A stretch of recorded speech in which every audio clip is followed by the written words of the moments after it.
నీళ్లు ఉండాల్సిన చెరువులను కుంటలను నాలాలను మనం కబ్జా పెట్టుకుంటే ఆ నీళ్లు ఎక్కడికి పోవాలనో తెలవక నగర రోడ్ల మీదకి నీళ్లు వస్తున్నాయి. అందుకే ఈరోజు హైడ్రా ద్వారా అన్యాయంగా ఆక్రమించుకొని ఈ చెరువులలో కడితే వాటిని తొలగించే ప్రయత్నం చేస్తున్నాం. ఆ మధ్యకాలంలో మీరు చూసి ఉంటారు, అక్కినేని నాగార్జున గారు ఇన్కన్వెన్షన్ విషయంలో ప్రభుత్వం తొలగించింది.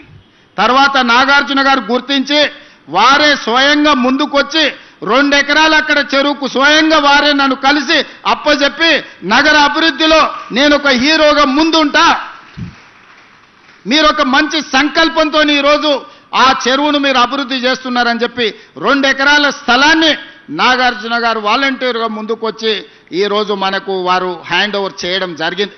ఈరోజు బతుకమ్మ కుంట వి హనుమంతరావు గారు ఎప్పుడు అంబర్పేట చౌరస్తాలో బతుకమ్మ కుంట గురించి 40 ఏళ్ళు కొట్లాడాడు.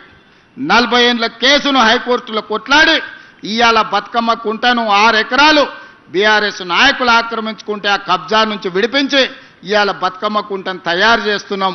వచ్చే బతుకమ్మ కుంట అంబర్పేటలో మా ఆడబిడ్డలతో ఆడిపించే కార్యక్రమాలు తీసుకెళ్తున్నాం. ఇవాళ మిత్రులారా, కోర్ అర్బన్ రీజన్ కావచ్చు, సెమీ అర్బన్ రీజన్ కావచ్చు, రూరల్ తెలంగాణ కావచ్చు, ఒక ప్రణాళికబద్ధంగా డిసెంబర్ 9 లోపల మన విజన్ డాక్యుమెంట్ను రిలీజ్ చేసి తెలంగాణని 100 సంవత్సరాలకు అవసరమైన అభివృద్ధి కోసం ఈరోజు ప్రణాళికలు చేస్తున్నాం.